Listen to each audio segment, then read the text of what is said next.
ان الحمد لله نحمده ونستعينه ونستغفره ونعوذ بالله من شرور انفسنا ومن سيئات اعمالنا من يهده الله فلا مضل له ومن يضلل فلا هادي له واشهد ان لا اله الا الله وحده لا شريك له واشهد ان محمدا عبده ورسوله اما بعد فان خير الحديث كتاب الله وخير الهدي هدي محمد صلى الله عليه واله وسلم وشر الامور محدثاتها وكل محدثة بدعة وكل بدعة ضلالة وكل ضلالة في النار. اعوذ بالله السميع العليم من الشيطان الرجيم من همزه ونفخه ونفثه. بسم الله الرحمن الرحيم. رب اشرح لي صدري ويسر لي امري واحلل عقدة من لساني يفقهوا قولي. بسم الله الرحمن الرحيم. ان الله وملائكته يصلون على النبي يا ايها الذين آمنوا صلوا عليه وسلموا تسليما. اللهم صل على محمد وعلى آل محمد كما صليت على إبراهيم وعلى آل إبراهيم إنك حميد مجيد. اللهم بارك على محمد وعلى آل محمد كما باركت على إبراهيم وعلى آل إبراهيم إنك حميد مجيد. وعلى آل إبراهيم إنك حميد مجيد. اللهم ربنا آتنا في الدنيا حسنة وفي الآخرة حسنة وقنا عذاب النار. ربنا آتنا من لدنك رحمة وهيئ لنا من أمرنا رشدا. لا إله إلا أنت سبحانك إني كنت من الظالمين. حسبنا الله ونعم الوكيل.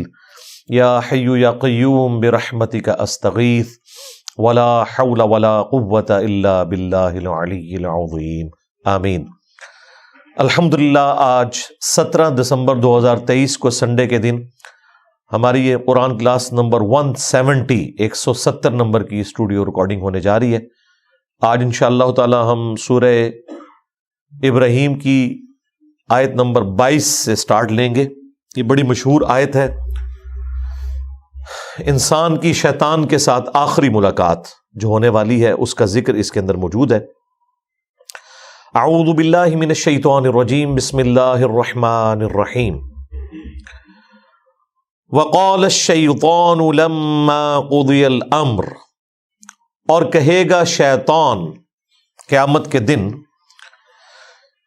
جب کہ سب کا فیصلہ ہو چکے گا، یعنی جنتی جنت میں پہنچ گئے، جہنمی جہنم میں چلے گئے، اللہ تعالیٰ کی طرف سے الٹیمیٹ ڈیسیژن ہو گیا. اس کے بعد شیطان بھی اپنے ماننے والوں سے خطاب کرے گا. ان اللہ وعدکم وعد الحق. دیکھو بے شک اللہ تعالیٰ نے جو وعدہ تم سے کیا تھا دنیا میں وہ تو تھا سچا وعدہ. کیا وعدہ تھا؟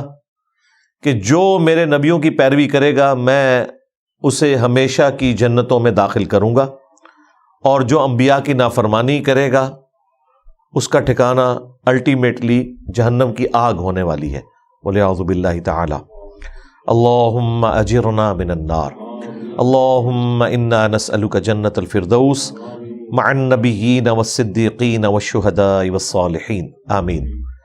تو شیطان کہے گا دیکھو اب تو حق واضح ہو چکا ہے. بے شک جو اللہ نے تم سے وعدہ کیا تھا نا وہ پورا کر دیا. جو جنتیوں کے حق میں وعدہ کیا تھا اہل ایمان کے حق میں وہ بھی درست ثابت ہو گیا، اور جو جہنمیوں کے لیے اہل کفر کے لیے وعدہ کیا تھا وہ بھی پورا ہو گیا. وَوَعَدْتُكُمْ فَأَخْلَفْتُكُمْ. اور جو میں نے تم سے وعدہ کیا تھا تو میں اپنے وعدے کی خلاف ورزی کرتا ہوں. یعنی میں نے کیا وعدہ کیا تھا؟ دنیا میں لمبی امیدیں دلائی ہوئی تھی. ایک تو ڈائریکٹلی وہ لوگ ہیں جو شیطان کی عبادت کرنے والے لوگ ہیں، ایک وہ جو اہل ایمان میں سے ہوں یا اللہ کے ماننے والے ہیں، ان کو بھی شیطان لمبی امیدیں دلاتا ہے کہ ابھی کافی زندگی پڑی ہے، اللہ کے راستے پہ آ جاؤں گا ایک نہ ایک دن. اور یوں انسان دنیا سے اچانک اچک لیا جاتا ہے اور اس کی زندگی میں وہ لمحہ نہیں آتا کہ جب وہ واقعتاً اللہ تعالیٰ کا تابع فرمان ہو کر زندگی کو بسر کرے. تو یہ شیطان جو ہے وہ جھوٹے وعدے اس کو دلاتا ہے. ایک اور وعدہ جو شیطان دلاتا ہے کہ اللہ تعالیٰ بڑا غفور رحیم ہے، معاف کر دے گا، at the end of the day اس نے سب کو چھوڑ دینا ہے. دیکھو کوئی ماں اپنے بچے کو جہنم میں نہیں پھینک سکتی، تو یہ کیسے ہو سکتا ہے کہ اللہ تعالیٰ اپنے بندوں کو جہنم میں پھینکے؟ یہ تو اللہ تعالیٰ کی رحمت کے بھی خلاف ہے. یہ بھی شیطان نے جھوٹے وعدے دلائے ہوئے. یہ جھوٹے اور فراڈ پہ مبنی وعدے اس لیے ہیں کہ اس طرح کی کوئی تعلیم اللہ تعالیٰ کی طرف سے اپنی کتابوں میں یا اپنے پیغمبروں کے ذریعے انسانیت تک نہیں پہنچائے گی. قرآن کا مقدمہ تو بالکل ڈیفرنٹ ہے، اور جو لوگ پہلی دفعہ قرآن کو پڑھتے ہیں ترجمے کے ساتھ اپنی نیٹو لینگویج کے اندر، وہ کہتے ہیں یہ تو کتاب بات ہی کچھ اور کر رہی ہے، اس کا کانفیڈنس لیول ہی بہت ہائی ہے اور بالکل اسٹریٹ فارورڈ کتاب ہے، کوئی لگی لپٹی بات نہیں، ڈائریکٹلی ہے کہ مانو گے بچ جاؤ گے، نہیں مانو گے تو مارے جاؤ گے. لیکن شیطان پھر جو غلط امیدیں لوگوں کو دلاتا ہے، اور یہ امید کبھی وہ شخص نہیں اس کے پیچھے چلے گا، اس جعلی اور جھوٹی امید کے پیچھے، جس نے قرآن پڑھا ہوا ہے، الا یہ کہ کوئی آنکھیں بند کر لے. ورنہ قرآن کا مقدمہ بالکل ون سائیڈڈ ہے. قرآن پڑھنے والا کبھی بھی اس رزلٹ پہ نہیں پہنچے گا کہ اللہ تعالیٰ نے سب کو چھوڑ ہی دینا ہے. قرآن میں جو اللہ تعالیٰ کا مزاج بیان ہوا ہے وہ تو سختی والا ہے، سیدھی سی بات ہے. وہاں تو آپ کہیں بھی باطل کو داخل نہیں کر سکتے. بالکل 2+2=4 والی بات ہوئی ہے کہ مانو گے تو جنت ملے گی، نہیں مانو گے تو جہنم میں جاؤ گے. یہ تھوڑی بہت جو گنجائشیں نکلتی ہیں وہ بھی احادیث میں نکلتی ہیں، وہ بھی کسی درجے میں. جو پبلک کے اندر دین چل رہا ہے وہ نہ قرآن میں ہے نہ حدیث کے اندر موجود ہے. تو یہ شیطان جو لمبی لمبی امیدیں دلاتا تھا، تو شیطان کہے گا کہ میں نے بھی دنیا میں تم سے وعدہ کیا تھا، تو آج میں وہ ٹروتھ ریویل کر رہا ہوں کہ لو جی میں تو مکر گیا جے اپنے وعدے تو. وہ تمام جھوٹی امیدیں جو میں نے تمہیں دلائی ہوئی تھی، آج میں اس کے خلاف چلتا ہوں. انہی امیدوں میں سے ایک امید یہ بھی ہے کہ جو کچھ بھی ہے تیرے محبوب کی امت سے. اب یہ باتیں کیا صحابہ اکرام کو، آل البیت کو نہیں پتہ تھی؟ لیکن ان کی زندگیاں تو خوف خدا سے عبارت ہیں. خود اللہ کے محبوب صلی اللہ علیہ وآلہ وسلم نے جس سختی کے ساتھ اپنی امت کو سمجھایا ہے وہ تو بالکل ون سائیڈڈ مقدمہ ہے. بخاری مسلم دونوں میں حدیث ہے، اللہ کے محبوب صلی اللہ علیہ وآلہ وسلم نے فرمایا، دیکھو اپنے مال کی زکوٰۃ ادا کرنا، اللہ کا حق جو ہے وہ دینا، مال غنیمت میں خرد برد نہ کرنا، بیت المال کے اندر بے ایمانی نہ کرنا. ایسا نہ ہو کہ قیامت کے دن تم میں سے کسی شخص کی گردن پہ اونٹ سوار ہو اور وہ چیخ رہا ہو، اغثنی یا رسول اللہ، یا رسول اللہ میری مدد فرمائے، میں تمہارے کچھ کام نہیں آؤں گا، میں نے جو کچھ بتانا تھا تمہیں دنیا میں بتا دیا. ایسا نہ ہو کہ کسی شخص کی گردن پہ اس کی گائے سوار ہو جس کی اس نے زکوٰۃ ادا نہیں کی، اور وہ چیخ کے کہہ رہا ہو، اغثنی یا رسول اللہ، یا رسول اللہ میری مدد کیجئے، میں تمہارے کچھ کام نہیں آؤں گا، میں نے دنیا میں جو تمہیں بتانا تھا بتا دیا. پھر نبی الاسلام نے مختلف چیزیں گنوائیں، کسی کی گردن پہ بکری سوار ہو. آپ حیران ہوں گے، جب ہم میٹرک میں پڑھتے تھے تو ہم نے یہ بیج لگایا ہوتا تھا، اغثنی یا رسول اللہ، یا رسول اللہ میری مدد فرمائے. اور جس حدیث سے یہ جملہ نکالا ہوا ہے اس حدیث میں تو یہ ہے کہ یا رسول اللہ میری مدد فرمائے، اور رسول اللہ کیا کہیں گے، میں نے دنیا میں جو بتانا تھا وہ بتا دیا. بالکل الٹ چل رہا ہے معاملہ.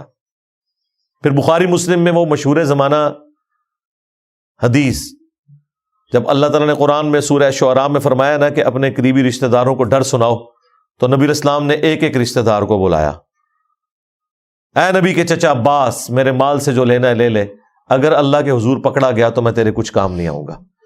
اے نبی کی پھوپھی صفیہ، میرے مال سے جو لینا ہے وہ لے لے، اگر اللہ کے حضور تو پکڑی گئی تو وہاں میں تیرے کچھ کام نہیں آؤں گا. اے نبی کی بیٹی فاطمہ، میرے مال سے جو لینا ہے وہ لے لے، یعنی دنیا میں اس کا مالک ہوں، لیکن اگر اللہ کے حضور تو پکڑی گئی تو میں تیرے کچھ کام نہیں آؤں گا. حالانکہ سیدہ فاطمہ ڈیفینیٹلی جنتی عورتوں کی سردار ہیں. بیسیکلی ان کو سینٹرڈ کر کے ہمیں بتایا جا رہا تھا کہ اگر کوئی فراڈیا آپ کو یہ کہے کہ میرے سلسلے میں بیعت ہو جاؤ، میں تمہیں جنت میں اپنے ساتھ لے کے جاؤں گا، تو آپ نے سمجھ لینا ہے کہ ایک کہانی ہے. بالکل، اس لیے نبی اسلام نے یہ بتایا. پھر صحیح مسلم میں حدیث ہے، جسے اس کے عمل نے پیچھے چھوڑ دیا اس کا نسب اسے آگے نہیں لے کے جا سکتا. ہاں، اگر جس کے اعمال درست ہیں پھر اسے فائدہ ہو سکتا ہے نسبت کا. پھر حسن و حسین ہی جنتی نوجوانوں کے سردار ہیں، نبی الاسلام کی بیٹی ہی جنتی عورتوں کی سردار ہے. لیکن یہ صرف نسبت کی وجہ سے نہیں ہے، اعمال بھی ایسے ہیں. دوسری طرف حضرت نوح علیہ السلام کا بیٹا، نسبت کوئی کام نہیں آئی کیونکہ اس کے عمل نے اس کو پیچھے چھوڑ دیا. تو شیطان قیامت کے دن اعلان کر دے گا، جو میں نے دنیا میں تم سے وعدہ کیا تھا نا، میں تو آج اعلان برات کر رہا ہوں تم سے. یعنی دیکھیں اینڈ ٹائم پہ آ کے وہ دھوکہ دے جائے گا. ہمیں تو ویسے دنیا میں ہی پتا ہے، اور یہ اللہ تعالیٰ کی شفقت ہے کہ اس نے اس دنیا میں آخرت کی فلم چلا دی ہے. یعنی یہ ہونے کے بعد اگر پتہ چل رہا ہو تو انسان کہے گا کاش مجھے دنیا میں پتہ چل جاتا نا، تو میں اپنا راستہ درست کر لیتا. تو سرکار دنیا میں پتہ چل چکا ہے، پیپر آؤٹ ہو چکا ہے، اس کے جوابات بھی بتا دیے گئے ہیں. صرف پیپر نہیں آؤٹ ہوا، جواب بھی بتا دیے گئے. اب کوئی شخص خود ہی بدبخت ہے کہ وہ پیغمبروں کا راستہ چھوڑ دے اور شیطان کے راستے کے اوپر چلے. ابھی تو جناب ذرا اگلے الفاظ سنیں، وما کان لی علیکم من سلطان، اور مجھ میں تو ایسی کوئی قدرت نہیں تھی تمہارے معاملے میں کہ میں تم پر کوئی زور زبردستی کر سکتا، الا ان دعوتکم، سوائے اس کے کہ میں تمہیں دعوت دیتا تھا. لیں جی، یہ مقدمہ بھی بالکل کلیئر ہے کہ جو لوگ دنیا میں کہتے ہیں کہ ہم سے شیطان نے یہ کام کروایا اور اس کی پلی لیتے ہیں، کیا خود ہوتا ہے. شیطان نے اس حوالے سے تو کروایا ہوتا ہے کہ وہ دعوت دیتا ہے، اس حوالے سے شیطان نے نہیں کروایا ہوتا کہ وہ زبردستی کرواتا ہے. یہ ذہن میں رکھیے گا، وہ صرف دعوت دیتا ہے. وہ تو یوسف علیہ السلام نے بھی کہا تھا کہ شیطان نے میرے بھائیوں اور میرے درمیان جدائی کر دی، لیکن یوسف علیہ السلام کے کہنے کا مقصد یہ نہیں تھا کہ میرے بھائی بے قصور ہیں، نہ، انہوں نے معافی مانگی ہے، دعوت دی شیطان نے. ظاہر شیطان نے تو دعوت دینی ہے. تو یہاں پر واضح ہے کہ شیطان قیامت کے دن کہے گا کہ مجھے تم پر کوئی زور نہیں تھا سوائے اس کے کہ میں تمہیں صرف بلاتا تھا برائی کی طرف. اور دنیا میں اچھائی کی طرف بلانے والے لوگ اور وہ سگنلز زیادہ آتے ہیں آپ کی زندگی میں ایز کمپیئر ٹو برائی کے. اگر آپ لسٹ ڈاؤن کریں اپنے بچپن سے لے کے جوانی تک، ماں باپ، رشتہ دار، ٹیچرز، دوست، احباب، زیادہ تر لوگ آپ کو اچھائی کی طرف بلا رہے ہوتے ہیں. وہ لوگ بھی جو خود برائی پہ چل رہے ہوتے ہیں نا، وہ بھی آپ کو اچھائی کا ہی درس دے رہے ہوتے ہیں. تو سگنلز تو وہاں سے بھی آ رہے ہوتے ہیں. یہ تو انسان کی اپنی مرضی ہے نا کہ وہ اچھا سگنل لیتا ہے یا برا سگنل لیتا ہے. تو شیطان صرف دعوت دیتا تھا دنیا میں، زور کوئی نہیں تھا. اس کو میں ایک مثال سے سمجھاتا ہوں اکثر، کہ اگر زمین و آسمان کے سارے شیاطین مل کے سب سے بڑے بے نمازی کو بھی نماز پڑھنے سے روکنا چاہیں، اور دوسری طرف گورنمنٹ کی طرف سے اناؤنسمنٹ ہو جو مسجد کی پہلی صف میں جماعت سے نماز ادا کرے گا اسے $1000 دیے جائیں گے، دوسری صف والے کو $500، تیسری صف والے کو $300، تو سارے شیاطین مل کے بھی ایک بے نمازی کی نماز نہیں چھڑوا سکتے. پھر وہ شیطان کا زور کہاں چلا گیا؟ اس وقت بھی شیطان دعوت دے رہا ہوگا، لیکن جب انسان کو اپنا نفع نقد نظر آ رہا ہے نا، تو شیطان تو شاہی کوئی نہیں سرکار، جدو نفع نقد نظر آ جائے. تو اللہ کے جو کمیٹڈ بندے ہیں، اللہ کے اولیاء ہیں، اللہ کے نیک بندے ہیں، اللہ کا خوف رکھنے والے لوگ ہیں، انہیں آخرت بھی نقد نظر آ رہی ہوتی ہے اپنے سامنے، اس لیے وہ اس طرح کے گناہوں سے بچ جاتے ہیں، برائی کے اعمال سے بچ جاتے ہیں، اور نیکیوں پہ ان کو استقامت نصیب ہو جاتی ہے. اس کا سائملٹینیس کنٹراسٹ، اگر گورنمنٹ یہ اناؤنسمنٹ کرے کہ جس نے فجر کی نماز جماعت سے نہ پڑھی اسے 15 منٹ کے لیے ایک گرم تندور میں الٹا لٹکایا جائے گا دنیا کے اندر ہی، پھر بھی آپ دیکھیں کوئی شخص سستی کا شکار نہیں ہوگا اگر واقعی ایسا ہو جائے۔ آپ اپنے ملکوں میں دیکھ لیں، یہاں کے بگڑے ہوئے لوگ جب یورپ اور امریکہ میں جاتے ہیں کوئی قانون کی خلاف ورزی نہیں کرتے، انہیں پتہ ہے یہاں پہ سگنل توڑنے کے اوپر اتنا بڑا جرمانہ ہے، اور وہاں 15-20 سال گزارنے کے بعد پاکستان میں جیسے ہی لینڈ کرتے ہیں تو فوراً یہاں پہ قانون توڑنا شروع کر دیتے ہیں۔ دنیا میں بھی ہم نے دیکھ لیا کہ جب چیک ہوتا ہے نا آپ کے اوپر، فزیکل چیک، پھر یہ انٹلیکچوئل جو چیک ہے یہ خود بخود ختم ہو جاتا ہے، جو مرضی آپ کو برائی کی طرف ابھارے آپ وہ برائی نہیں کریں گے۔ تو شیطان بھی قیامت کے دن کہے گا مجھے تم پر کوئی زور نہیں تھا۔ آج تک کبھی ایسا نہیں ہوا کہ کوئی شخص نماز پڑھنے کے لیے مسجد میں جائے اور اس کے سامنے شیطان فزیکلی مسجد کے دروازے پہ کھڑا ہو اور کہ میں نے تمہیں اندر نہیں جانے دینا، نیور، یا وہ بازو سے پکڑ کے کہیں اور پھینک دے، ایسا کبھی بھی نہیں ہوگا، اسے زور ہی کوئی نہیں ہے۔ اور یہ بھی نہیں ہوگا کہ اذان کی آواز سن کر آٹومیٹکلی آپ کے قدم مسجد کی طرف چل پڑے، ہاں وہ اللہ نے آپ کو اختیار دیا ہوا ہے، اسی کے بدلے آپ کو جنت ملنے والی ہے۔ اتنا آسان کام ہوتا تو پھر ٹیسٹ تو ختم ہو جاتا، پھر جنت اور دوزخ والا معاملہ تو ختم ہو جاتا۔ بخاری مسلم میں حدیث ہے، اللہ تعالیٰ نے جنت کو ناگوار چیزوں سے ڈھانپ رکھا ہے اور دوزخ کو خوشگوار چیزوں سے ڈھانپ رکھا ہے، یعنی جنت تک پہنچنے کے لیے آپ کو ناگوار چیزوں کا سامنا کرنا پڑے گا، نمازوں کی مشقت، غسل کی مشقت، روزوں کی مشقت، حلال اور حرام میں تمیز کرنے کی مشقت، یہ ساری ناگوار ہے طبیعت کے اوپر چیزیں۔ اور جہنم کو اللہ تعالیٰ نے خوشگوار چیزوں سے ڈھانپ رکھا ہے، یعنی تمام شہوات، گناہ کے کام جن میں دنیا میں اللہ نے لذت رکھی ہوئی ہے وہ ہمارے ٹیسٹ کے طور پہ وہ جہنم یعنی دوزخ میں لے جانے والی ہے۔ اور اس کی ایکسپلینیشن اس حدیث سے ہوتی ہے مشہور زمانہ، جامعہ ترمذی، ابو داؤد، نسائی، ابن ماجہ میں حدیث ہے، حضرت جبرائیل علیہ السلام کو اللہ تعالیٰ نے فرمایا جب جنت کو پیدا کیا کہ جا کے جنت کو دیکھ کے آؤ۔ جب وہ واپس آئے انہوں نے کہا یا اللہ مجھے نہیں لگتا کہ کوئی شخص تن من دھن نہیں لگا دے گا اس جنت میں پہنچنے کے لیے، کوئی ایسا شخص نہیں ہوگا، سارے کے سارے اس جنت کے لیے کوشش کریں گے۔ پھر اللہ تعالیٰ نے جنت کو ناگوار چیزوں سے ڈھانپ دیا اور حضرت جبرائیل علیہ السلام سے کہا کہ اب ذرا جنت کو دیکھو جا کے۔ انہوں نے جب دیکھا نا کہ جنت تک پہنچنے کے لیے یہ ہرڈلز عبور کرنی پڑیں گی، مشقتیں اٹھانی پڑیں گی، حلال اور حرام میں تمیز کرنی پڑے گی، واپس آئے تو اللہ تعالیٰ نے فرمایا کہ سنا، انہوں نے کہا یا اللہ مجھے نہیں لگتا کہ کوئی شخص جنت میں پہنچنے میں کامیاب ہوگا، جتنا مشکل ٹیسٹ رکھتی ہے۔ پھر اللہ تعالیٰ نے جہنم کی طرف بھیجا، واپس آئے، پوچھا، ان کا یا اللہ کون بدبخت ہوگا جو اس جہنم کے لیے کوشش کرے گا؟ مجھے تو نہیں لگتا کہ کوئی شخص ایسا عمل کرے کہ جہنم تک پہنچ جائے۔ پھر اللہ تعالیٰ نے جہنم کو یعنی دوزخ کو شہوات سے، خوشگوار چیزوں سے ڈھانپ دیا، ان کی لذتوں سے، لیکن ہے حرام کام۔ پھر اللہ تعالیٰ نے فرمایا اب جا کے جہنم کو دیکھ۔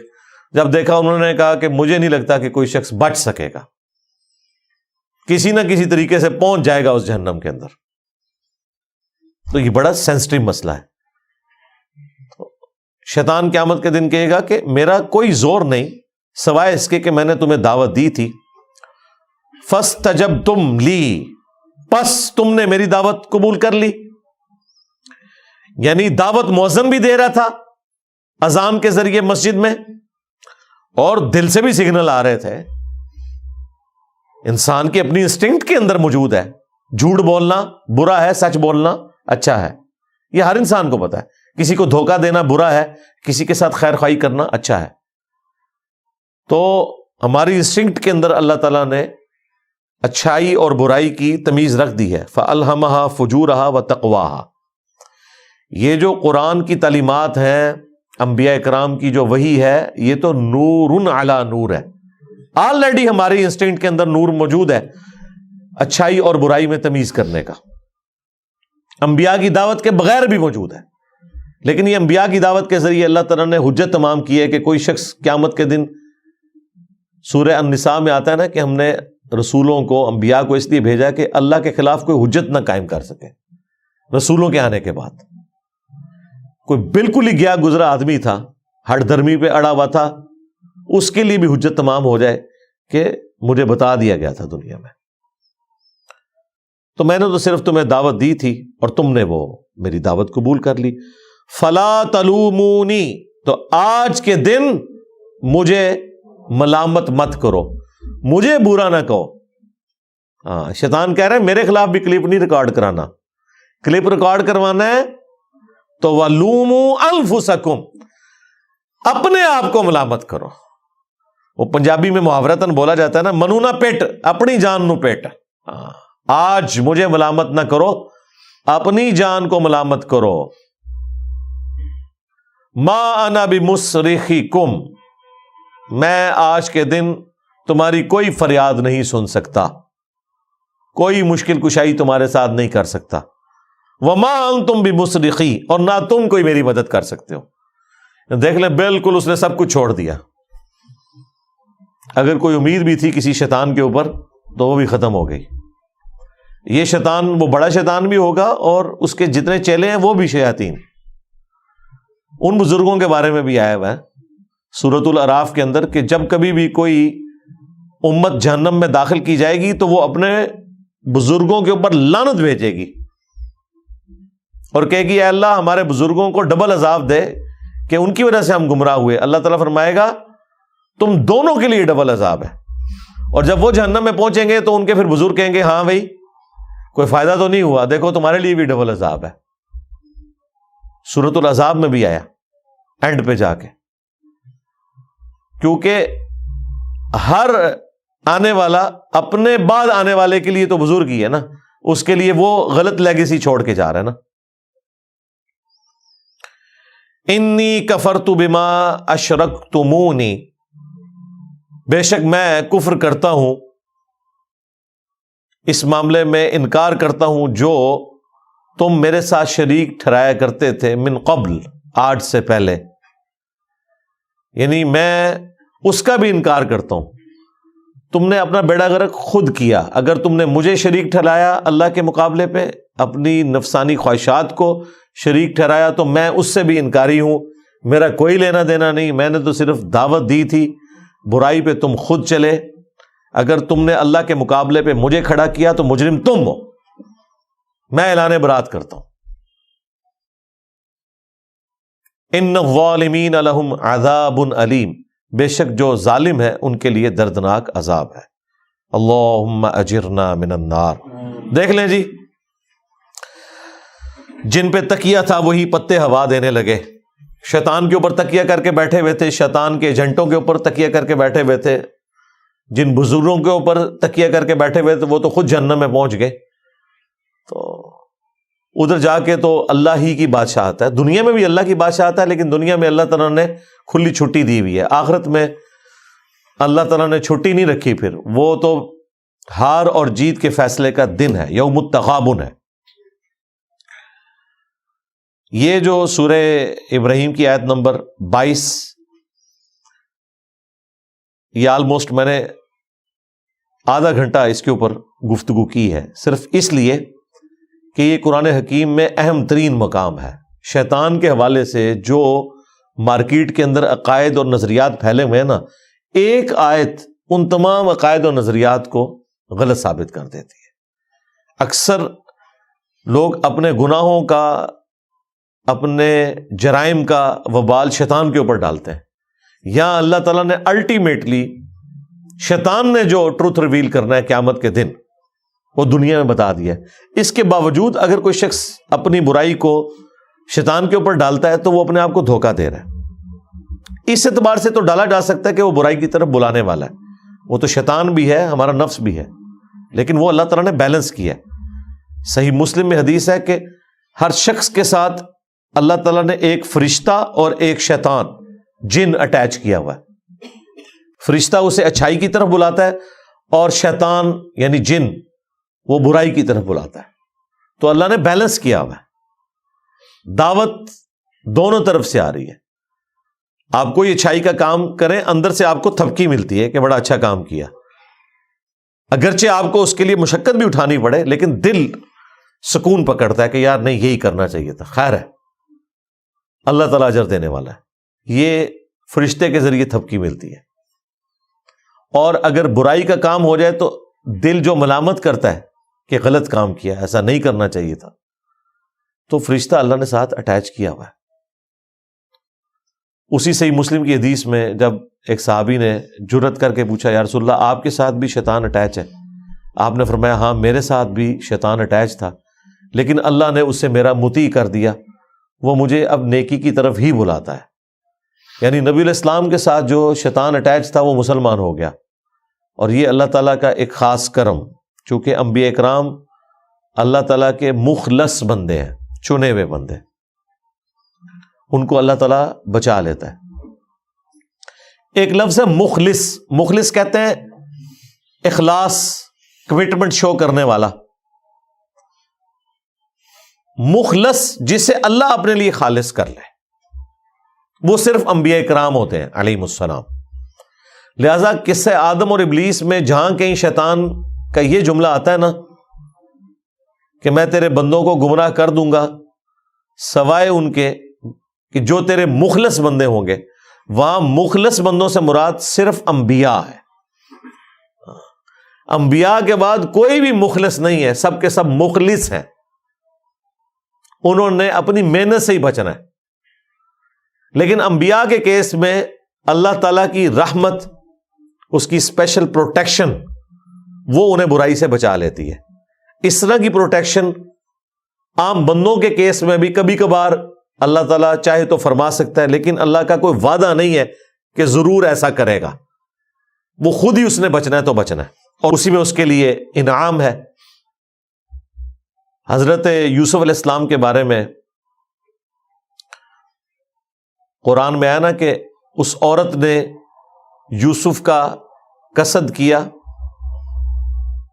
یوسف بھی قصد کر لیتا اگر اپنے رب کی برہان دلیل نہ دیکھتا.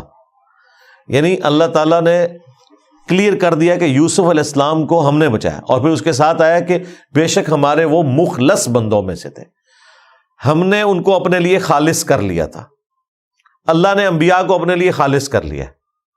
باقی لوگ محنت کے ذریعے اپنے آپ کو اللہ کے لیے خالص کرتے ہیں, اور انبیاء اکرام کو اللہ تعالیٰ خود سے اپنے لیے خالص کر لیتا ہے, کیونکہ ان کو اللہ تعالیٰ نے انسانیت کا امام بنانا ہوتا ہے. ان کی اسپیشل پروٹیکشن ہوتی ہے.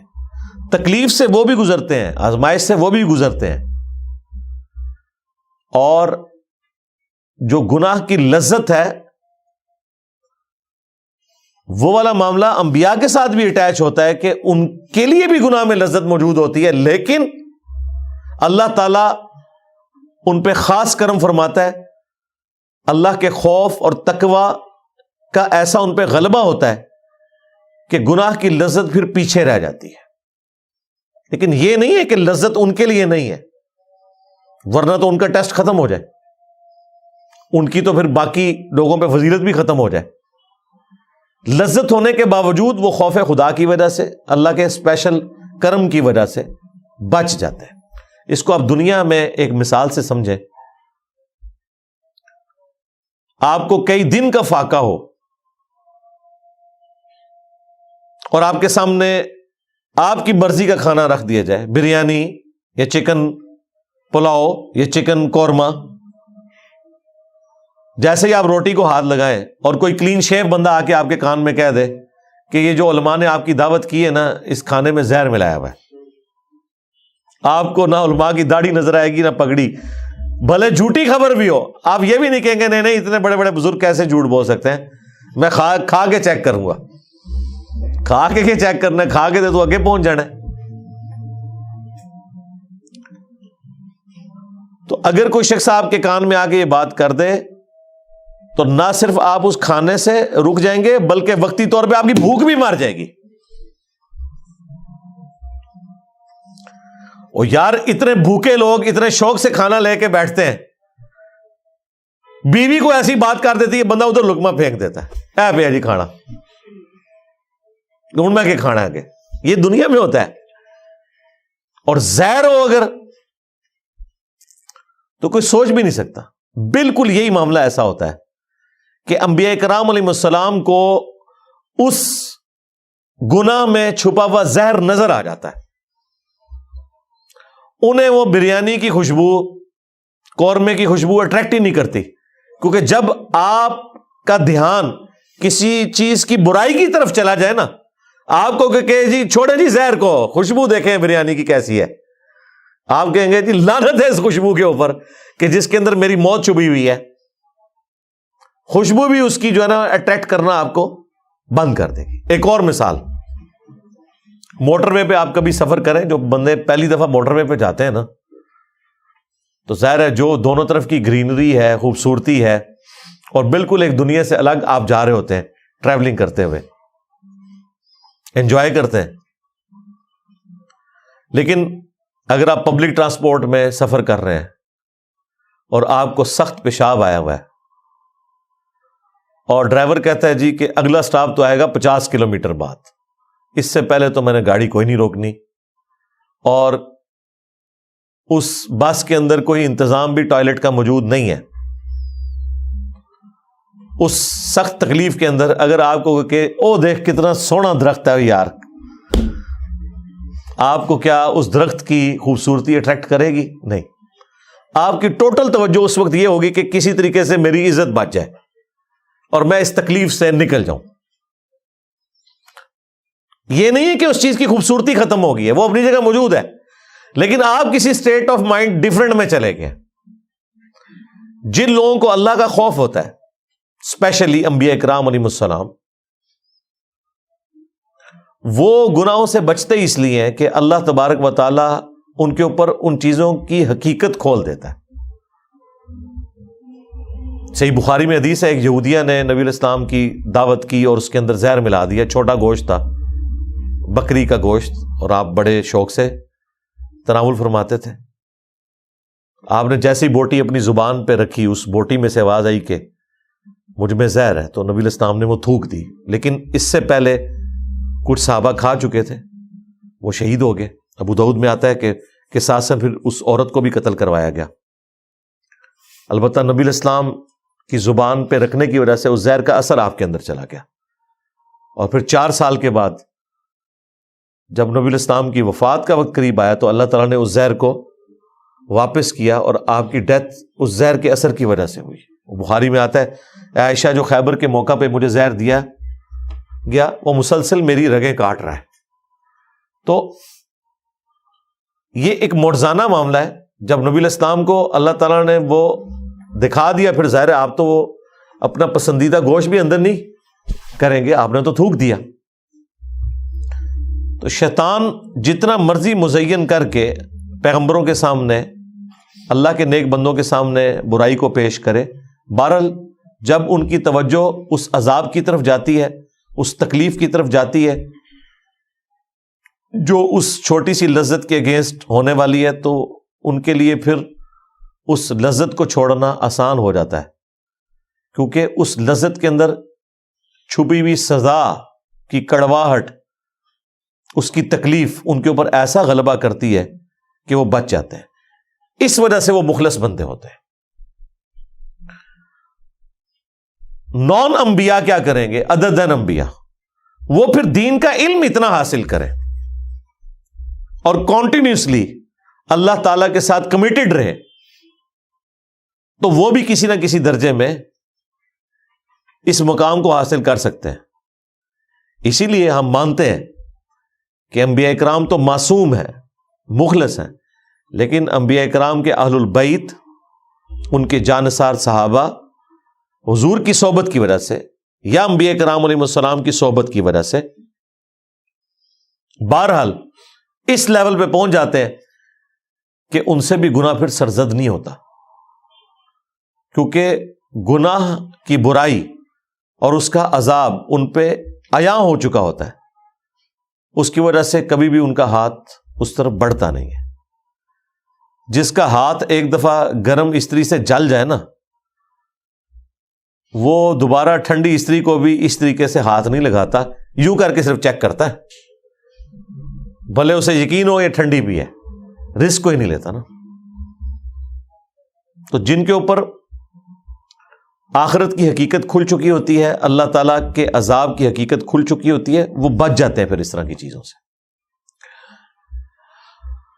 وَأُدْخِلَ الَّذِينَ آمَنُوا وَعَمِلُوا الصَّالِحَاتِ جَنَّاتٍ، اور داخل کیا جائے گا ان لوگوں کو کہ جو ایمان لے کر آئے اور نیک اعمال کیے، باغات میں، جنات تجری من تحتها الانہار، ایسے باغات جن کے نیچے ندیاں بہتی ہوں گی، خالدین فیہا، وہ رہیں گے اس میں ہمیشہ، باذن ربہم، اپنے رب کے حکم سے، تحیتہم فیہا سلام، اور وہاں ایک دوسرے کو وہ جو دعا دیں گے وہ سلام کے ساتھ ہی ہوگی۔ دنیا میں بھی مسلمانوں کو جو گریٹنگز سکھائی گئی ہیں کہ جب بھی مسلمان دوسرے مسلمان سے ملے السلام علیکم کہے، ایون قبرستان جا کے مردوں کو آپ نے کہنا ہے السلام علیکم۔ جنت میں بھی سلامتی سلامتی ہوگی، اللہ کا نام بھی ہے السلام۔ فرض نماز کے بعد جو صحیح مسلم میں دعا ہے، اللہم انت السلام ومنک السلام تبارکت یا ذا الجلال والاکرام، اے اللہ تو سلام ہے اور سلامتی تیری طرف سے ہے۔ تو جنت میں بھی مسلمان جب دوسرے مسلمان سے ملے گا تو اس پہ سلامتی بھیجے گا، سلامتی سے بہتر کوئی دعا نہیں ہو سکتی۔ الم تر کیف ضرب اللہ مثلا کلمۃ طیبۃ، کیا تم نے نہیں دیکھا کہ اللہ تعالیٰ نے مثال بیان فرمائی ہے پاک کلمے کی، پاکیزہ کلمہ، پاکیزہ جملہ، کا شجرۃ طیبہ، اس درخت کی مانند ہے، وہ پاکیزہ درخت ہے جو اچھا کلمہ ہے۔ اچھا کلمہ کوئی بھی اچھا کلمہ، سب سے اچھا کلمہ لا الہ الا اللہ، جامعہ ترمذی میں حدیث ہے سب سے بہترین کلمہ لا الہ الا اللہ، اور سب سے بہترین دعا الحمدللہ ہے۔ لا الہ الا اللہ سے بڑا کوئی کلمہ نہیں ہو سکتا۔ لا الہ الا اللہ محمد رسول اللہ، اسلام کی بنیاد، یہ بہترین کلمہ۔ اس کے علاوہ بھی جتنے اچھے کلمات ہیں، خواہ اللہ کی تعریف کے ہوں یا خوش اخلاقی کے جو کلمات ہیں، جتنی بھی مورل ویلیوز ہیں، سب کی سب وہ ایک پاکیزہ درخت کی مانند ہے، اصلھا ثابت، جس کی جڑیں بڑی مضبوط ہیں، وفرعھا فی السماء، اور اس کی شاخیں آسمان میں پھیلی ہوئی ہیں، اتنا بڑا درخت ہے وہ اپنے اجر کے اعتبار سے۔ یہ دو الفاظ ہیں اصل اور فروع، یہ آپ علماء سے اکثر سنتے ہیں، یہ اصولی بات ہے، یہ فروعی بات ہے، یہ وہی ہے۔ اصولی بات، عقیدے کو ہم کہتے ہیں اصول، جو اصل جڑ ہوتی ہے، عقیدہ جڑ ہے نا، درخت کی بھی جڑ سب سے اہم ہے۔ تو جو عقائد ہیں وہ کہتے ہیں یہ اصولی مسائل ہیں، عقیدے کے مسائل ہیں۔ باقی جو اوپر والے اعمال ہیں وہ فروعی مسائل ہیں، کہتے ہیں یہ تو چھوٹا مسئلہ، یہ فروعی ہے۔ فروع جو بار شاخیں نکلی بھی ہوتی ہیں، لیکن وہ شاخیں یا بار جو کچھ آپ کو نظر آ رہا ہے، اس کی اصل وہ جڑ ہے جس سے وہ خوراک لیتا ہے، جس کے اوپر وہ درخت کھڑا ہوا ہے، اسے اصول کہتے ہیں، اور فروع کہتے ہیں جو باہر شاخیں بکھری ہوئی ہیں۔ تو اللہ تعالیٰ فرما رہا ہے کہ جو اچھے کلمات ہیں، اور اس میں سب سے ٹاپ آف لسٹ کلمہ طیبہ، اور کلمہ طیبہ کی ٹرم بھی یہیں سے ڈیوائز کی گئی ہے پہلے کلمے کے لیے، لا الہ الا اللہ محمد رسول اللہ صلی اللہ علیہ وآلہ وسلم۔ وہ اس درخت کی مانند ہے کہ جس کی جڑیں بہت مضبوط ہیں، اور اس کے تو فروع بھی، اوپر شاخیں بھی اتنی کہ آسمان میں پھیلی ہوئی ہیں۔ اور اس درخت کی خوبی کیا ہے؟ تؤتی اکلھا کل حین باذن ربھا وہ درخت پھر مسلسل پھل دے رہا ہے اپنے رب کے حکم سے، یعنی اس درخت کے اوپر خزاں بھی نہیں آتی اور مسلسل پھل دے رہا ہے. پھل توڑتے ہیں نیا پھل لگ جاتا ہے. جنت میں تو ہر درخت ہی ایسا ہوگا. تو دنیا میں بھی یہ والے جو درخت ہیں ان کے اگینسٹ جنت میں بھی درخت لگ رہے ہیں. جو آپ اچھے کلمات سبحان اللہ، الحمدللہ، لا الہ الا اللہ، اللہ اکبر کہتے ہیں، اس کے اگینسٹ جنت میں بھی درخت لگتے ہیں. ان کو بھی فنا نہیں ہے. وَيَضْرِبُ اللَّهُ الْأَمْثَالَ لِلنَّاسِ لَعَلَّهُمْ يَتَذَكَّرُونَ، اور اللہ تعالیٰ یہ مثالیں بیان فرماتا ہے لوگوں کے لیے تاکہ وہ اس سے نصیحت حاصل کر لیں، اسے خوب ذہن نشین کر لیں. مثال بیان کرنے سے بعض اوقات بات سمجھ آ جاتی ہے. ہر بندے کا تو انٹلیکچوئل لیول اتنا نہیں ہوتا کہ وہ دقیق باتوں کو سمجھ سکے. بعض اوقات مثال ایسی ہوتی ہے جو لوگوں کو جلدی سمجھ آ جاتی ہے. تو یہ درخت والی مثال ایسی ہے جو ایک ان پڑھ بندے کو بھی اس کی کامن آبزرویشن کے اندر بھی موجود ہے کہ واقعی جو درخت مضبوط جڑوں کے اوپر کھڑا ہوتا ہے، پھلدار درخت ہوتا ہے، وہی اصل درخت ہے، اور اسی سے انسان نفع حاصل کر سکتا ہے، برکت حاصل کر سکتا ہے. اور یہ ہے وہ روحانی کلمہ لا الہ الا اللہ محمد رسول اللہ. اب سائملٹینیس کنٹراسٹ آ رہا ہے جو خبیث کلمات ہیں، شرکیہ کلمات ہیں، بد اخلاقی پر مبنی کلمات ہیں، شیطانی کلمات ہیں، برائی سے ریلیٹڈ کلمات ہیں، وہ تمام کے تمام کلمات ان کے لیے اللہ تعالیٰ نے مثال بیان کی ہے. وَمَثَلُ كَلِمَةٍ خَبِيثَةٍ، اور مثال خبیث کلمات کی، برے کلمات کی، وہ چاہے گالی گلوچ ہو یا برائی کا ذکر کرنا ہو، اس کی مثال كَشَجَرَةٍ خَبِيثَةٍ اجْتُثَّتْ، وہ اس خبیث درخت کی مانند ہے جو اکھاڑ لیا جائے من فوق الارض، زمین کے اوپر سے. یعنی جس طرح یہ جھاڑیاں ہوتی ہیں نا، وہ آپ دیکھتے ہیں کہ جھاڑیوں کو آپ فوراً اکھاڑ لیتے ہیں کیونکہ ان کی جڑیں نیچے تک نہیں ہوتی ہیں. ان کو صاف کرنا کوئی مشکل کام نہیں ہوتا.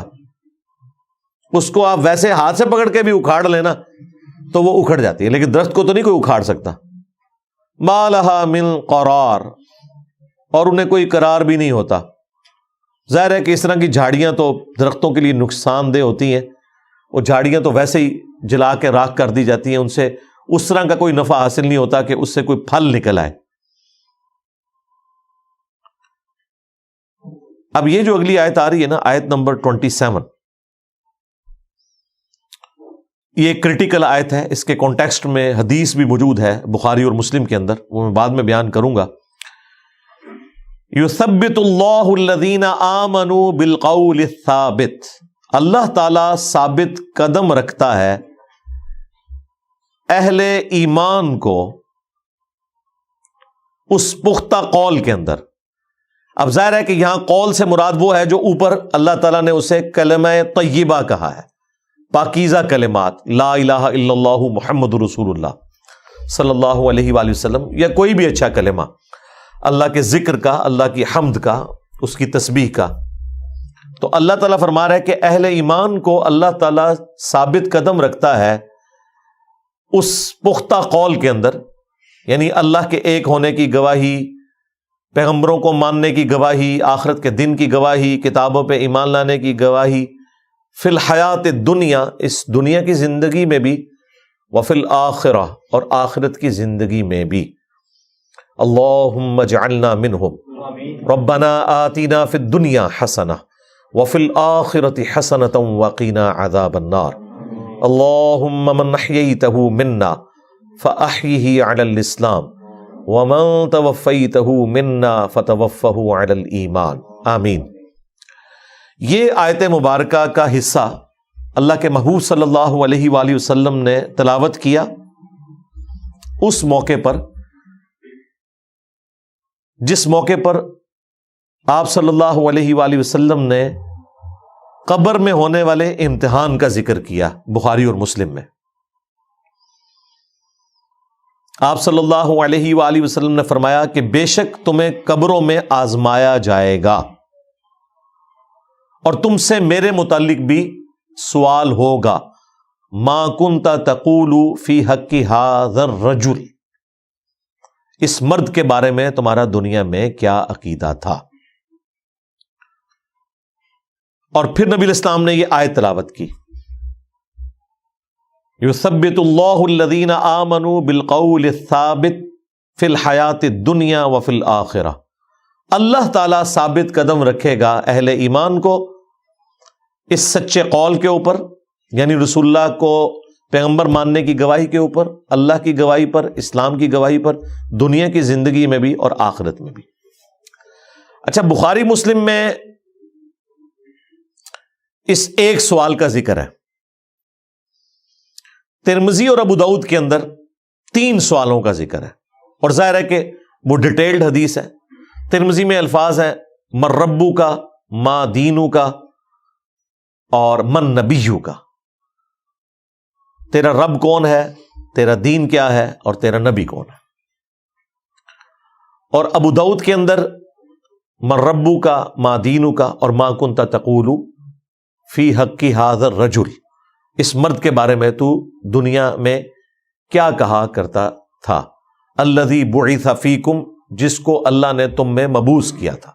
یہ بھی 7 الفاظ ہیں، کیونکہ بعض لوگ کہتے ہیں نبی الاسلام قبر میں تشریف لے آتے ہیں، یہ بریلوی کہتے ہیں، دیوبندی کہتے ہیں نہیں خود نہیں آتے، آپ کی شکل مبارک دکھائی جاتی ہے۔ یہ بھی بالکل غلط ہے، کیونکہ حدیث میں الفاظ ہے وہ شخص جسے دنیا میں مبعوث کیا گیا تھا تم میں، اس کے بارے میں تمہارا کیا عقیدہ ہے۔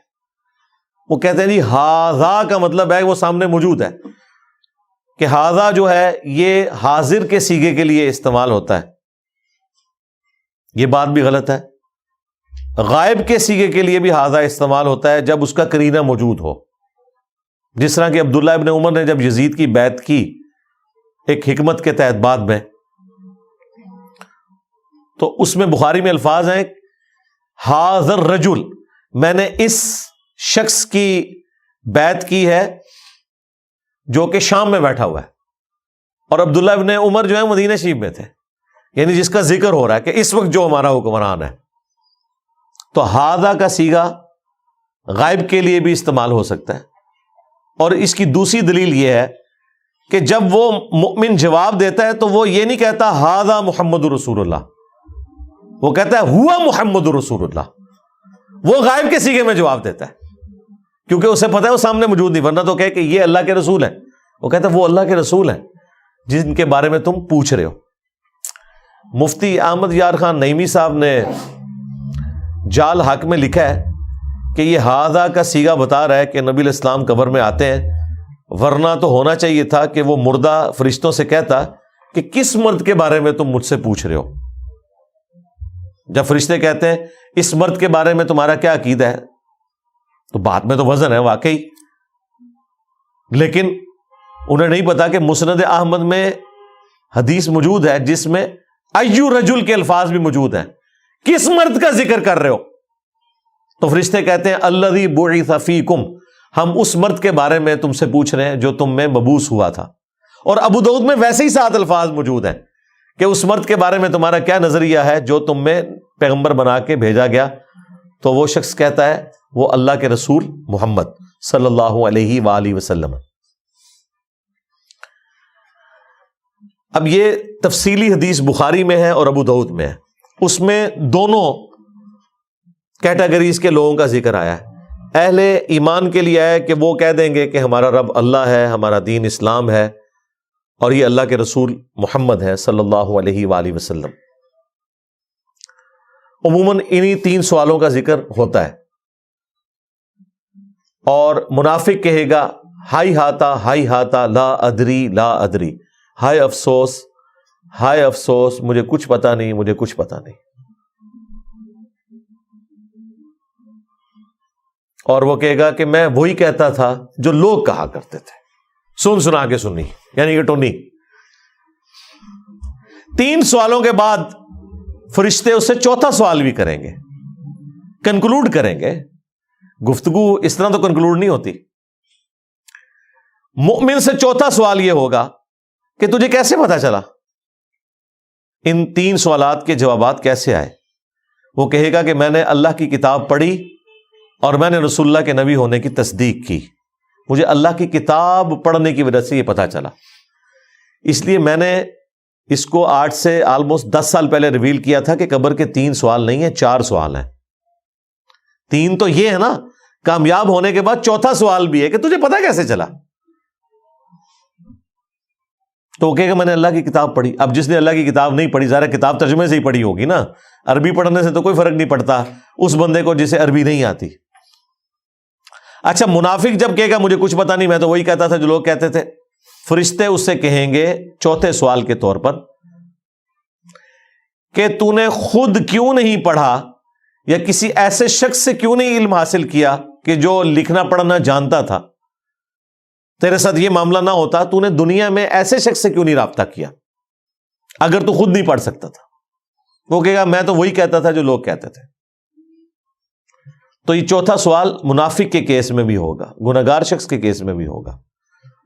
تو یہ قبر کا چوتھا سوال یہ سب سے اہم ہے، کیونکہ یہ ڈراپ سین ہے قبر کے امتحان کا۔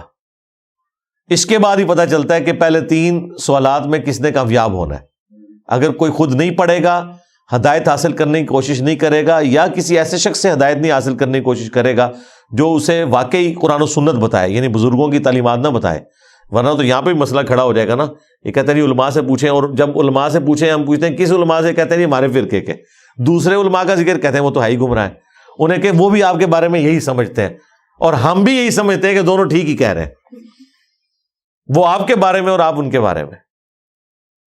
البتہ اگر آپ دونوں بھی ہمیں کوئی بات بتائیں گے جو قرآن و سنت کے مطابق ہے، تو ہمارے نبی نے ہمیں یہی سکھایا ہے کہ شیطان بھی اگر سچی بات کرے تو اس کی تصدیق کرو۔ آیت الکرسی کا وظیفہ شیطان نے انسانی شکل میں آ کے حضرت ابو ہریرہ کو دیا تھا، لیکن نبی علیہ السلام نے کیا فرمایا کہ وہ ہے تو جھوٹا تھا لیکن بات اس نے سچی کی، تو ہم تصدیق کریں گے۔ تو یہ عذاب قبر، قبر کے سوالات کے امتحان سے متعلق یہ اہم ترین آیت ہے کہ اللہ تعالیٰ دنیا کی زندگی میں بھی اور آخرت میں بھی ثابت قدم رکھے گا۔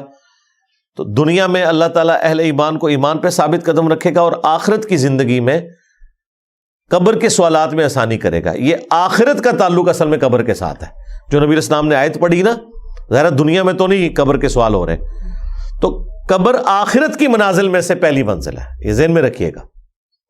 قبر کا تعلق دنیا کے ساتھ نہیں ہے، یہ آخرت کی زندگی ہے، کیونکہ مرنے کے بعد کی زندگی ہے۔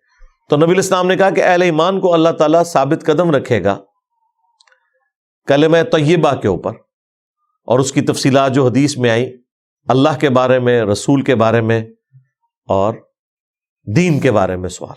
اب دیکھ لیں، فرقے کا کوئی ذکر نہیں، پیر کا کوئی ذکر نہیں، فقہ کا کوئی ذکر نہیں۔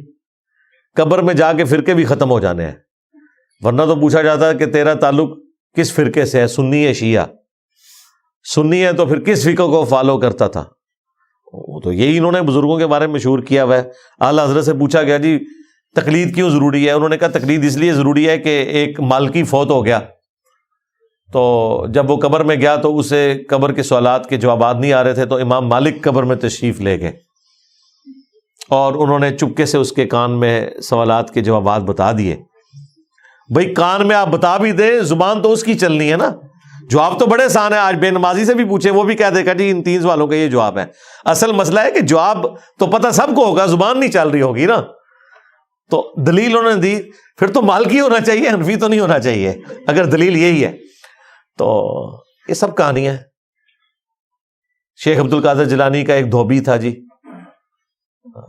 وہ جب فرشتوں نے اس سے پوچھا من ربو کا، اس نے کہا میں غوث پاک کا دھوبی ہوں، ماں دینوں کا دھوبی ہوں۔ وہ کہتے نہیں فرشتے پریشان ہو گئے، اللہ کے پاس چلے گئے۔ فرشتوں نے نہیں جناب پریشان ہونا، اللہ دے بندے ہو، آپ لوگ تو ہمیں دھوکہ نہیں دے سکتے جنہیں دین کی سمجھ آ گئی ہے، فرشتوں کو تو بالکل پتہ ہے کہ سب کچھ فراڈ ہو رہا ہے۔ اور دوسرا، فرشتے کوئی انسانوں کی طرح نہیں ہے، وہ آپ سمجھ لیں بائی ڈیفالٹ جس طرح کمپیوٹر پروگرام ہوتا ہے نا، ان میں ایک چیز فیڈ ہے، اس کے مطابق انہوں نے چلنا ہے۔ جیسے یہ اسٹاپ واچ ہے، اس میں بھلے کوئی کافر سیل ڈالے کوئی مسلمان ڈالے، ایک بار ٹائم آپ سیٹ کر دیں گے، آپ انگلی سے دبائیں گے اس نے آن ہونا ہے، دوبارہ دبائیں گے اس نے آف ہونا ہے، گھڑی کو نہیں پتا یہ انگلی کون سی ہے، میرے مالک کی ہے، چور کی ہے، کافر کی ہے، مسلمان کی ہے، کیونکہ یہ اس سے باہر جا ہی نہیں سکتی۔ فرشتوں کو اللہ نے یہی بتایا ہوا ہے کہ جو 3 سوالات کے جوابات دے دے، اس کو چوتھا سوال یہ پوچھنا ہے کہ تجھے کیسے پتا چلا، تو وہ آگے سے بتا دے گا کہ میں نے قرآن پڑھا، یا اگلے انبیاء کا ماننے والا تھا تو ان انبیاء کا ذکر کر دے گا۔ اور جو جوابات نہ دے سکے تم نے اس سے پوچھنا ہے تو وہ آگے سے یہی کہے گا، اور یہ اس لیے کہ ہمیں نبی الاسلام نے بتایا۔ فرشتوں کو تو پتہ ہی نہیں ہے کہ غوث پاک بھی کوئی ہے اور ان کا کوئی دھوبی بھی ہے، ہاں۔ اور وہ بیان کرتے ہوئے نا علماء کہتے ہیں جی اشرف علی تھانوی صاحب نے نقل فرمایا، یعنی اس طرح جیسے بخاری شریف میں آ گیا۔ اس کا روب آپ دیوبندیوں پہ تو ڈال سکتے ہیں، ہاں، لیکن ہم پہ آپ کیسے ڈال سکتے ہیں میرے بھائی؟ ہمیں تو قرآن و سنت سے بتائیں۔ ہم تو کہیں گے کہ بھائی جس نے آپ کو یہ واقعہ بتایا ہے اس سے تو پہلے ہم یہ پوچھیں گے کہ کس نے اس قبر میں کیمرہ فٹ کیا ہوا تھا۔ آپ کیمرہ لگا بھی دیں تو کوئی قبر کا عذاب تو دیکھ ہی نہیں سکتا، سیدھی سی بات ہے، نہ ان سوالات کی کوئی ریکارڈنگ کر سکتا ہے۔ یہ کس جھوٹے نے آپ کو بتایا ہے؟ یہ شیطان نہیں آپ کو بتایا، آپ کے بڑے نے، تاکہ آپ لوگوں کو قرآن و سنت کے ساتھ جوڑنے کی بجائے بزرگوں سے جوڑا جائے۔ بھائی نبی علیہ السلام بتا رہے ہیں کہ جو سوالات کے جوابات دے گا وہ ہوگا کہ جس نے قرآن پڑھا ہوگا، اور ناکام وہ ہوگا جس نے دین کو سیریس نہیں لیا ہوگا۔ اچھا نبی علیہ السلام تو بتا رہے ہیں کہ اس کا حل کیا ہے، یہ اس حال کو نہیں مان رہے، یہ کہہ رہے ہیں آپ غوث پاک کے دھوبی بن جائیں، یہ حال ہے۔ پھڈا ڈال کے بیٹھ گیا۔ اللہ تو بندیو بخاری مسلم میں ہے کہ جب وہ سوالات کے جوابات نہیں نہ دیتا تو فرشتے اسے ایک ایسا گرز مارتے ہیں کہ بالکل زمین کے برابر ہو جاتا ہے، اور اس کی چیخ و پکار دنیا کی ہر مخلوق سنتی ہے سوائے جنوں اور انسانوں کے، وہ سن لیں تو بے ہوش ہو جائیں۔ غوث پاک دا توبی تے جھگڑا اتنے تک گل ہی نہیں پہنچنی، جس نے 3 سوال ختم چوتھا آنا ہے، 5ویں نمبر دے ہوتے کوڑا ہی آنا ہے، وہ ہوتے غوث پاک دا توبی۔ فرشتوں کو تو پتہ ہی نہیں بھائی، یہ آپ کے بنائے ہوئے دنیا میں بزرگان دین ہیں جن کا کوئی لینا دینا نہیں ہے اللہ کے نبی علیہ السلام کی تعلیمات کے ساتھ۔ اگر ان بزرگوں نے یہ خرافات پھیلائی ہیں، اور اگر انہوں نے نہیں پھیلائی تو وہ اللہ کے حضور بری ہیں۔ سارا جرم پھر ان لوگوں کا ہے جنہوں نے شیخ عبد القادر جیلانی کی طرف یہ جھوٹ منسوب کیا ہے، سیدھی سی بات ہے۔ تو یہ آیت اس موقع پہ نبی علیہ السلام نے تلاوت فرمائی، وَيُضِلُّ اللَّهُ الظَّالِمِينَ، اور اللہ تعالیٰ بھٹکا دیتا ہے ظالموں کو، یعنی ان کو چھوڑ دیتا ہے، ان کی کھلی چھٹی کر دیتا ہے، وہ اپنے برائی کے راستے پہ چلتے رہے۔ وَيَفْعَلُ اللَّهُ مَا يَشَاءُ، اور اللہ تعالیٰ جو چاہتا ہے وہ کرتا ہے۔ اللہ تعالیٰ کے اوپر تو کسی کا زور نہیں ہے، اللہ تعالیٰ اہل ایمان کو بچا لے گا، اور جو دنیا میں گمراہ رہے وہ قبر میں بھی جا کے، حشر میں بھی جا کے ناکامی کا منہ دیکھیں گے۔ اللہ جو چاہتا ہے کرتا ہے، مراد یہ کہ یہ اللہ کی بادشاہت ہے کہ جو شخص پیغمبروں کی پیروی کرے گا ان کے لیے انعام ہوگا، یہ اللہ کی مرضی ہے۔ اور یہ اللہ کی مرضی ہے کہ جو نبیوں کی نافرمانی خود کرے گا پھر اللہ تعالیٰ آخرت میں اس کے لیے کوئی معافی والا معاملہ نہیں کرے گا، پھر اللہ تعالیٰ اسے اسی گمراہی میں بھٹکنے دے گا اور جہنم کے عذاب میں پھینکے گا جس نے اللہ اور اس کے پیغمبروں کی نافرمانی کی۔ اللہم اجرنا من النار، سبحانک اللہم و بحمدک، اشہد ان لا الہ الا انت، استغفرک و اتوب الیک، وما علینا الا البلاغ المبین۔ جزاکم اللہ خیرا۔